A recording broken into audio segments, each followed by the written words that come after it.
வீட்டில் இட்லி கொஞ்சம் மீந்துருச்சு அப்படின்னா அதை எப்படி இட்லி உப்புமா செய்யலான்னு பார்க்கலாம். வானலில் எண்ணெய் ஊற்றி கொஞ்சம் கடுகு போட்டு கருவேப்பிலை போட்டு பொரிய விடுங்க. நல்லா கடுகு பொரிஞ்சதுக்கப்புறம் கருவேப்பிலையை போடுங்க.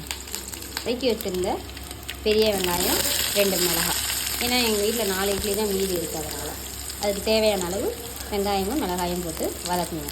வீட்டில் இட்லியெல்லாம் மீந்துருச்சுன்னா அதை தூக்கி போடாமல் வேஸ்ட் பண்ணிடாமல் இது மாதிரி யூஸ்ஃபுல்லாக செஞ்சு சாப்பிட்டோம்னா நம்ம உடம்புக்கும் நல்லது. ஆவியில் வெந்த பொருள் அப்படிங்கிறதுனால ரொம்ப நல்லதாகவே இருக்கும். இது மாதிரி நல்லா ஃப்ரை பண்ணிவிட்டு இப்போ இட்லியை 4 இட்லி தான் இருந்துச்சு, அதை நான் இது மாதிரி உதுத்துட்டு வச்சுருக்கேன். இப்போ இது நல்லா பொன்னிறமாக மாறிடுச்சு. இப்போ இதை கொட்டி கிளற வேண்டியது. இப்போ கொட்டியாச்சு. நல்லா வெங்காயம் மிளகாய் கருவேப்பிலை எல்லாம் இதில் வந்து சாறுற மாதிரி நல்லா ஃப்ரை பண்ணிட்டு வச்சுருக்கேன்.